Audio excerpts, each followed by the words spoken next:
Let's talk about patch cables. Which one should you buy? Which one should you use? And of course, what I want to do here is give you a little bit more context because you may see these online, but you probably want to know what the touch and feel is like, or more importantly, what the durability is like. And if you're wondering why there's scissors here, well, the durability of these, this is how I feel about them, is really poor. But these other ones are pretty good, except for, well, as you can see, this one's kind of ugly, but it's workable. But that's what I want to talk about today, which ones I like to use, why I like to use them, and some of the choices that are out there. So let's get started.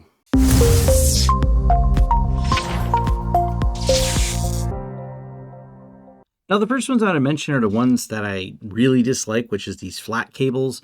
And I'll leave links to all these, with this being the exception, down below in the description. Now, these flat cables have been problematic. They have been in my bag a couple times. I've gotten them out, even the longer ones, because I was like, hey, this conveniently rolls up.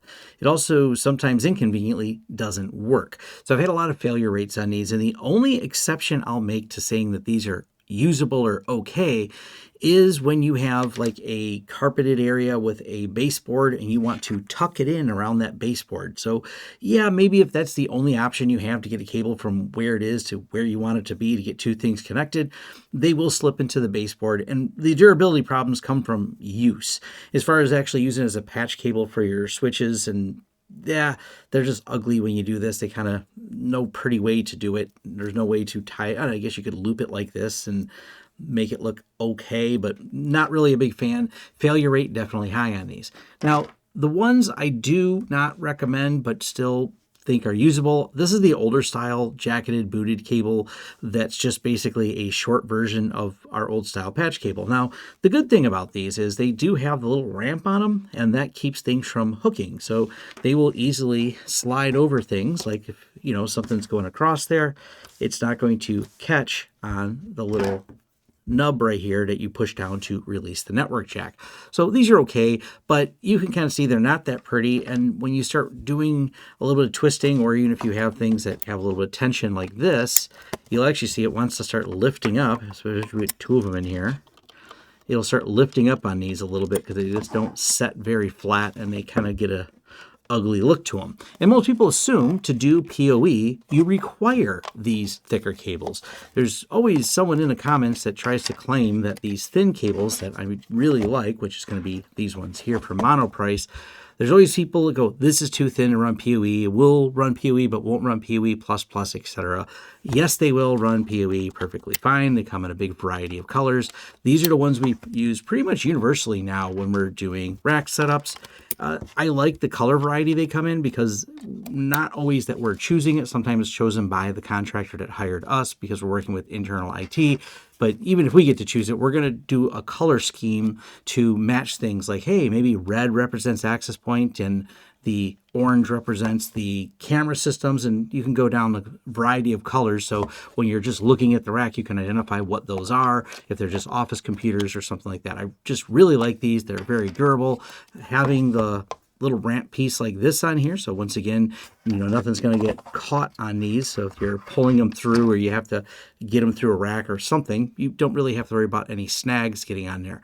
One thing I'll note is because you can get it backwards, where this is under there, and people don't realize it, and they're going, hey, I'm trying to push and it won't come out. And you have to push really hard because it gets under there. Stupid problem, but I've watched people struggle with it occasionally when they're not paying attention. But pretty easy to see where it is on top of there.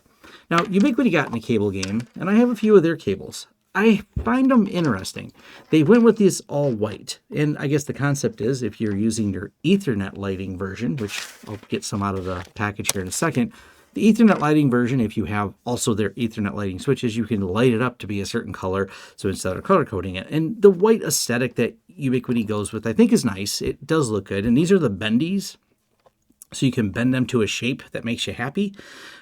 Then plug them in. So if we want them to be, crooked like this, we could put a few of these in and bend each one at an upward angle. That's kind of cool. And then you can buy the bulk package of the ether lighting one. So I have some of these. I wanted to try some out because I'm building another rack. Not too bad of a design here. So you can pull the bag open and shake them to get them out. And I bring that up for a reason.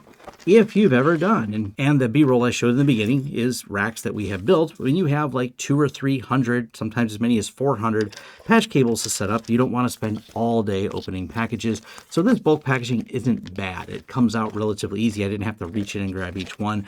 Those of you that are installers that might be watching this going, yeah, I've dealt with that. And companies that make them individually packaged, yeah, that's a different type of nightmare.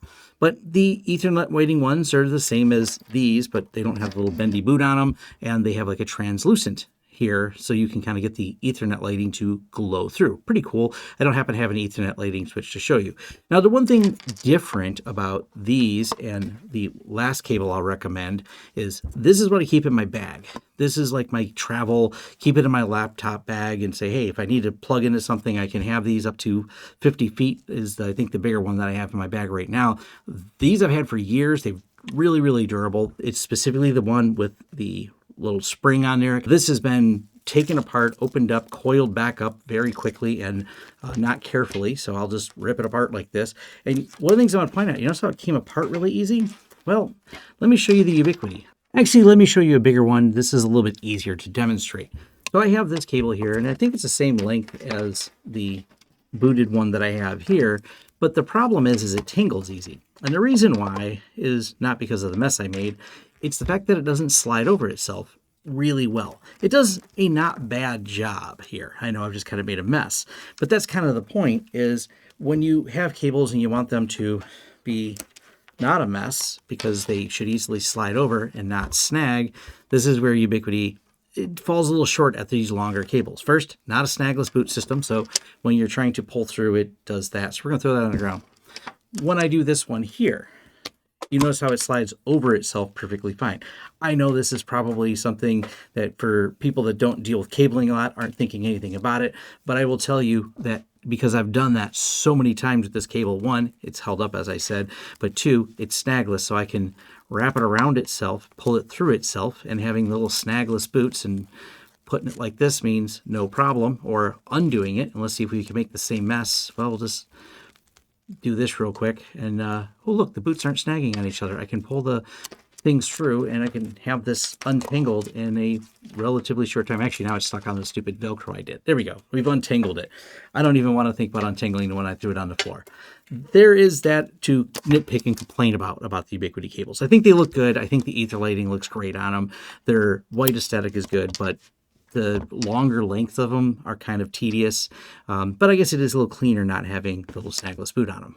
Now, after I picked the Ubiquiti cable up off the floor, I will admit definitely it's longer than this one, but the problems are still the same. I can slide this through this pretty easy, but the Ubiquiti cables, well, they aren't snagless boots. Therefore, that is problem A, and problem B is the fact that the rubber is a little bit more grippy. Therefore, they're a little bit harder to untangle. Not impossible. It's not like this is tacky. It's just not as smooth when you try to pull it apart. Maybe I'm nitpicking. Maybe that helps you. Hopefully it's helpful. I definitely have an opinion on it at least. Nonetheless, love hearing from you. Is there a cable brand that I missed? Is there one that is your favorite that wasn't on the list here? Is Monoprice good for you? Or you go, nah, I'm not good with those Monoprice ones. Leave those thoughts and comments down below. Like and subscribe to see more content from the channel. Head over to lawrencesystems.com to connect with me on whatever socials will find me on there. And of course, forums.lawrencesystems.com is where you can have a more in-depth discussion about this and other topics on the channel. All right, and thanks.